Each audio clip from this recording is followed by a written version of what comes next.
Talk Shoes. Recorded live.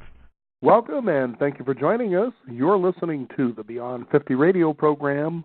I'm Daniel Davis. Today we're going to be talking about a fun couple that decided that at midlife as newlyweds, they were going to do something that most people wouldn't be thinking of. Most people, I would imagine, after being newlywed, would probably be thinking about a honeymoon in Hawaii or Costa Rica or maybe a trip overseas to Europe. But these two decided to embark on a nice long journey, coast to coast, on bicycles. Wow, that's kind of adventurous, puts definite spice into a married life.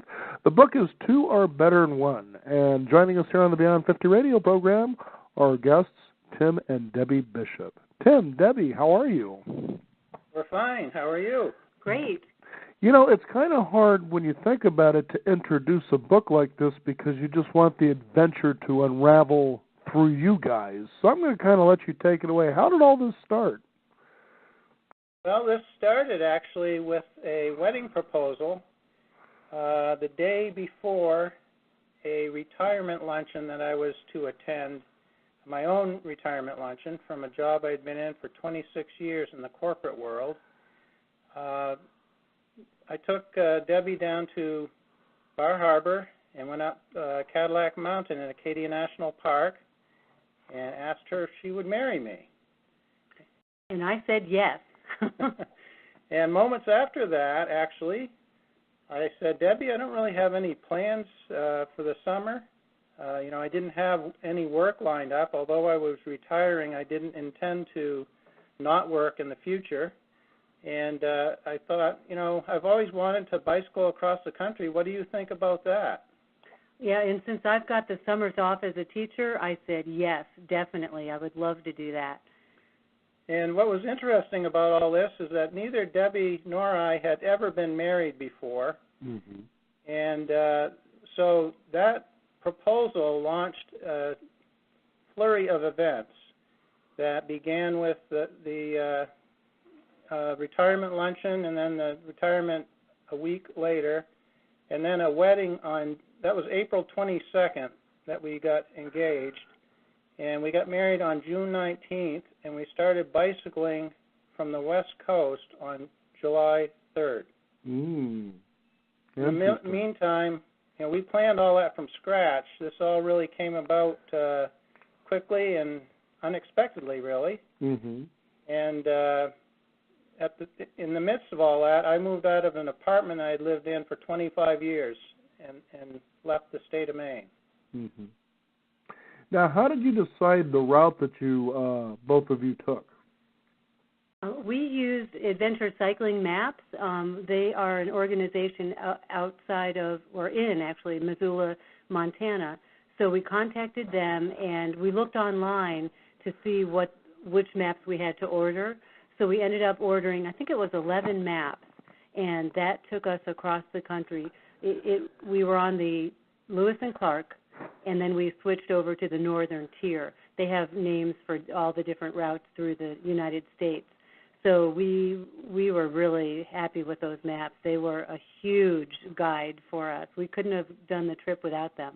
And the choice of the route was actually made easy by the fact that Debbie has a cousin who lives in the Portland, Oregon area. Mm-hmm. And many of the routes of Adventure Cycling's maps start in Astoria or in that area. We actually started in Seaside, Oregon. So it really, when Debbie's cousin said he'd love to help us out, it was really a no-brainer to start in that area. And what was the time of year you decided was best for a journey like this? Well, since I had the summers off, we said, July. And okay. So we had July, all of July and August, and we figured we could get across the country in those 2 months. It was about 3,500 miles that we went, little over. And we had some help along the way, but the weather was amazing that summer of 2010. We had about 15 minutes of rain that we got stuck in on our bikes, and the rest of it was beautiful sunshine and perfect weather. So we were very blessed. Any rain that we did have, we were under cover of motel, usually occurred in the evening. Mm-hmm. Ah, there you go. Now, what did you like most about this experience? I mean, first of all, planning for something like this, it's much different. You can't just throw a bunch of things into the trunk of a car. You know, you're on a bicycle, so whatever you're bringing along, you're actually moving along with your own effort here. You know, did you talk with some experts about, you know, when it comes to a trip like this, what are things to consider here? Well, actually, we did speak with some people who had done long-distance tours before, and that was very helpful. And as much as anything, they helped us know what the experience would be like and helped allay any of the fears that we might have about, at least for a time, about different things, you know, wildlife we might meet, or traffic, or weather, any of the, you know, dogs, any of the things you might be concerned about traveling long distance by bicycle. They helped kind of allay those fears, and also talked about, you know, the type of equipment to take to basically go bare bones, keep the load very light, because you're traveling a long way with this, and the heavier the load you have, the harder it is. Mm-hmm. So we talked to experts at some different stores that, you know, advised us on things that would be very useful, and we had a list that we pulled off the Adventure Cycling Association website. They're a nonprofit advocate for touring, and that was helpful as well. So really just solicited advice from several corners and made some judgment calls, and since we had a short timeline, we took some, you know, made some decisions really quickly and just went for it. Yeah, then we got to shop like crazy to buy all this stuff in the next, you know, couple months before we left. So that was really fun. We had to buy panniers, sleeping bags, tents, and then really light clothing that would wash well and dry quickly. Now, this is fascinating because you're dealing with a lot of different types of terrain as you're going from west to east coast. Tell us about the challenges that you faced when it came to that. Deb, you want to talk about day one? Well, since our wedding was so fast, you know, between the engagement and the wedding, we really didn't have a lot of time to get in shape for this trip. So the first day, we bike a lot, but we hadn't in preparation for this trip. So we got on our bikes, and we were shocked because the first day we were going up these really large stretches of uphill roads, and the bikes, I'm used to a Cannondale, which is probably weighs about, 15 pounds. It's so light. And I think I was carrying about 40 pounds on a bike that weighed about 35 pounds. So there was quite an adjustment to make. And I'd say the first couple weeks were really difficult before we got into, you know, pretty good shape. Yeah, we were not 15 minutes down the road when we hit a hill that we thought, wait a minute, we're on the coast here. We shouldn't be going up hills this quickly. Mm-hmm. And then the open-air restrooms were an interesting adjustment right off the bat as well. Open-air restaurants. Yeah, I had to go to the bathroom. Here we are newly married. We've only been married for, 2 weeks, and I'm standing there, Tim, I have to go to the bathroom pretty much every 10 miles. So I had a Ziploc bag and toilet paper in my handlebar bag, and he was my watch out. You know, he'd watch out to see if there was any cars coming, and I would just have to go along the side of the road. It was kind of embarrassing. But that was an awakening. As Debbie said, we were really training for the first 2 weeks in the trip. That was really getting us in shape for the remainder of the trip. Mm-hmm. And a lot of that terrain was fairly mountainous compared to the rest of the trip. Mm-hmm. So we ended up developing some saddle sores. You know, we'd been reading about how that can happen, and people were telling us, but when we really encountered it for ourselves, it really was a wake-up call to, you know, how you try to prevent them, I guess, in terms of cleaning out shorts every single day and letting them bake in the sun, you know, rotating them with another set of shorts, and using some types of creams in the groin area. Sounds like a really fun honeymoon, doesn't it? Yeah, it's exciting. There's no doubt about that. You know, and the thing is to consider that, you know, when you do something like this, you're out on the road, you're together, and you're really together, so you really get to know each other quite a bit more than you would had you went the traditional route of just a wedding and a honeymoon, so to speak. Yeah, that is really true. That was the best part, I think, of the trip, is just really immersing ourselves in each other and going through tough times right off the bat, you know, and it really wasn't that glamorous. I mean, I had no makeup, no hair dryer. I had to wear the same thing almost every day off the bike, so I wasn't really the, you know, honeymoon wife that I was fantasizing about being. And we took a tent and sleeping bags and used those fairly sparingly because we were newlyweds, but we did need to have them because there were certain areas where you could not get, you know, indoor accommodations. And not to mention there were certain places that you don't pitch a tent, such as the picture that I see here about beware of rattlesnakes. Oh yes, that was one of our. That was within the first week. Yeah, that was actually our first campsite. Yeah, we had just gotten a flat tire that right before we got into the campground, so it was getting dark out, and we took a ride through the campground looking for a place to stay, and that's where we saw that shot on the, you know, don't camp here with the rattlesnakes. And of course, since I had to go to the bathroom all the time, we just put the tent sort of close to the bathroom area. There you go. Now, did you spend any time in hotels, or did you mostly camp? Oh no, we did use motels. Actually, at some point, Debbie was on a schedule because she had to get back to school in the fall. So we really tried to ramp up the mileage after we got to the point in the trip where we realized we might be able to get across the country. And because we weren't really sure how we would do with this. So once we were determined to really go for it, we then said, you know, it's more efficient just to get into a motel anyway in terms of time management so that we could log more miles during the day. Now, I noticed, too, that as you read through the book, Two or Better, is that you're both very spiritual and that you would kind of impart what was kind of coming through you through this trip. Tell us about that.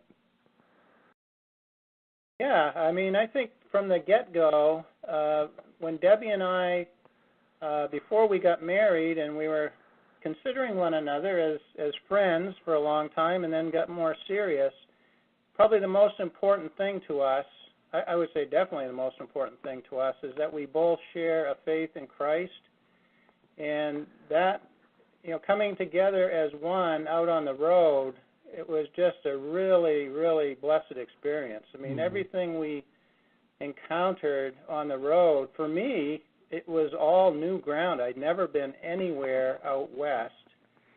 And to see how God made some of these different areas, how beautiful they were, and to be together with someone that I had prayed for years and had finally come into my life, it was just an awesome celebration.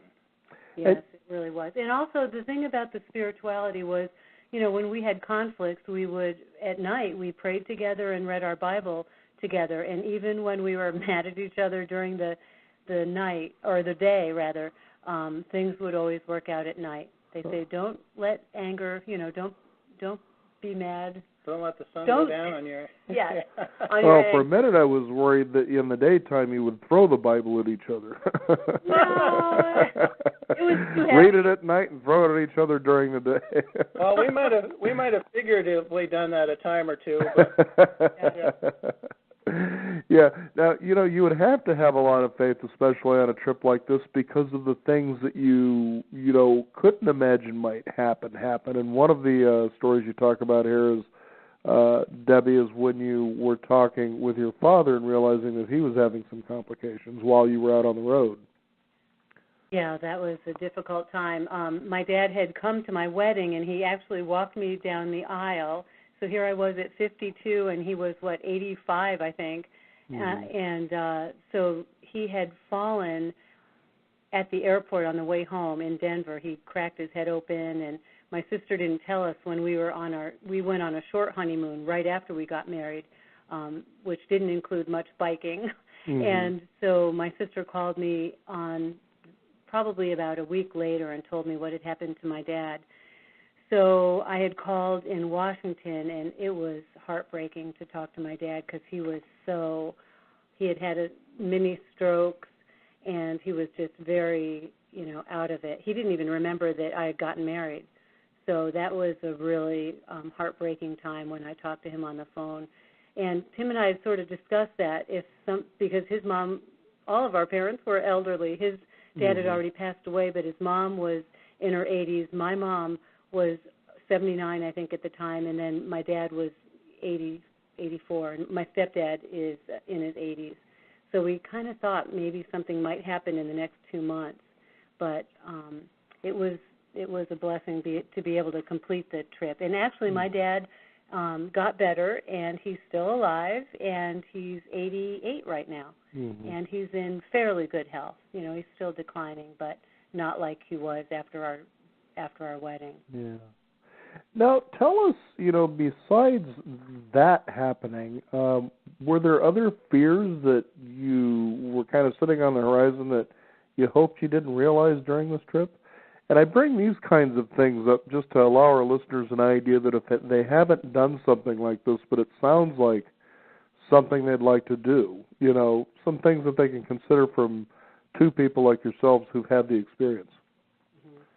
I would say I had probably more fears than Debbie did. Debbie's much more adventuresome than I am, and I was concerned about weather at different times, particularly in the Midwest where it's wide open, and, I guess I've watched the Weather Channel too much and seen these tornadoes, but right.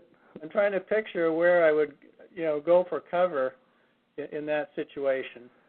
And also, there were areas that we went through, and this hadn't been so much a concern for me before I started the trip, but once we got into it and people started commenting as we were going forward and they were asking about our route, they would make comments about, oh, don't go there, in terms of personal safety, whether there were crime was higher in certain areas. And that kind of raised quite a bit of concern, particularly for me, going along with Debbie, because, Debbie's a nice-looking woman. And to me, it creates more of a target. But when we went through those areas, it was fine. I mean, we did our due diligence, and we got through. And, I mean, for me, it was eerie at times. I'm not sure it was for Debbie, but... Like, what are you worried about? Let's just go. Really? Just keep moving. Don't worry about it. I mean, for example, we bicycled right through downtown Cleveland. And you can't get to downtown Cleveland without going through all sorts of different residential areas, none of which I knew anything about. So... But it was fine. I was also concerned before going about animals in a campsite. Neither one of us are campers. And so I was asking questions, of people before we left about, well, what do you do about bears? Lions and tigers and bears. Oh, boy. Now, how many miles did you usually make each day, and was there, sort of a deadline when you wanted to arrive at the end? Oh, yes. I always spend about a week before school starts in my classroom, so I kept on saying to Tim, I want to get back by August 25th. I've got to get back by August 25th. And it was sort of, looking back on it, I'm thinking, why didn't I just shut up and get back when I got back? But that was my target. We ended up finishing September 1st, and so we really tried to average, the first week when we were trying to get into shape, we went like 30-something miles, 40-something, 50. We had a couple high 90s days, but we averaged about 67, yeah. Yeah, but we never, early on it seemed like there's no way in the world we're going to get across because of, like Debbie said, we were doing 40 and 50-mile days. And that, if you project that out over 3,000 to 4,000 miles, we weren't going to make it. No, I wouldn't think so. ground flattened out and we got in better shape, it was a lot easier to log longer miles. And if the original question went to, where did we target each day to stop, that was more governed by where we were and how far away the accommodations were, those types of things. What time we started. I wanted to start really early in the morning, and we just never got out of really on the road until at least 9:30, 10. One time we got on the road at 1:30 in the afternoon. So we saw a lot of sunsets, which was really beautiful. Fascinating. And where was the final destination? Final destination, that we didn't have a destination until about 2 or 3 days before we ended. That's the way to do a journey, I think. Yeah, the maps would have taken us to Bar Harbor, which would have been neat because that's where I proposed to Debbie in the state of Maine. But we were short on time, and a fellow that I know lives in Cape Elizabeth, Maine, which is just south of Portland, Maine. So that was where we ended up going. And once we arrived there, 12 hours later, Debbie was in her classroom. And I'm sure the kids in the classroom were saying to Debbie, so what did you do this summer? Yeah, really. It was really fun getting back to school, and everyone's like, you look great, because, we just were in really good shape. We got a lot of sun. We were outside every day, so we felt very healthy and happy, and it was such an accomplishment and such an answer to a dream that both of us had, many years, even before we met, we had the dream to bike across the country. So what are you going to do now that you've achieved this dream? Is there something else you have in mind? Well, I hope to do another bike trip. Last summer we went from Florida to Maine. We did a mom-to-mom tour. My mom lives in Naples, Florida, and then Tim's mom was living in Holton, Maine. So we rode our bikes from Florida to Maine last summer. So hopefully next summer, because that'll be our every 2 years we'll go on a bike tour. 2010, 2012, 2014. There you go. We hope to do maybe a Trans-America. That's another adventure cycling route that we would like to do. Or you guys could be really adventurous, like a couple we had on the program a few years back, where you can bike across the Gobi Desert. Ooh. Of course, you have to wait till you're about 66, 67 years old. That's when they started. Oh, my God. And they did it on foot, actually.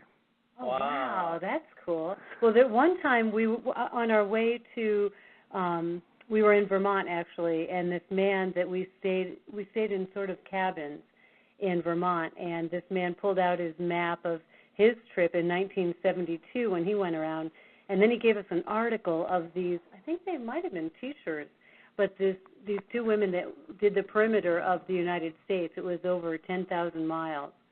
So, there's lots to do out there, and that's what I love about middle age. Anything's possible. And seeing the country from a bicycle is so much different than driving through in a car. Oh, I'm sure, because you're actually part of what's going on. You're in it rather than just separated from it. Yeah. And the pace of it.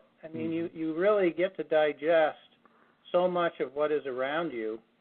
And even though you're focused on, the road and trying to watch traffic, you just absorb all of it. The pace of travel allows you to do that.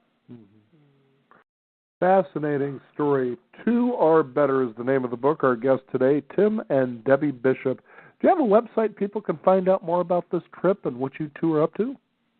Yes, we have a website at www.openroadpress.com, and we blog there periodically and also have a store. And our book is available through conventional distribution as well, so people can find it out on online bookstores, or they can go into a local bookstore and ask for Two Are Better by Tim and Debbie Bishop, and the bookstore will be able to pull that through distribution for them. And they make a great Christmas present. Absolutely. Put the spirit of adventure in everybody through the holidays. Yep. So when that time comes around, they can go through Tornado Alley and find out where they need to hide in case an F5 happens on the horizon. Yeah, really. I want to thank both of you for joining us here on the program today. Very inspiring. Thank you, Daniel. Thank you very much. Really enjoyed it. You bet. Two or Better is the name of the book. Our guests today, Tim and Debbie Bishop. You can also find out more by visiting us at beyond50radio.com, the number 50, and be sure to sign up for our free exclusive updates. I'm Daniel Davis. Thank you for joining us. This is the Beyond 50 radio program, and remember, live your day past halfway.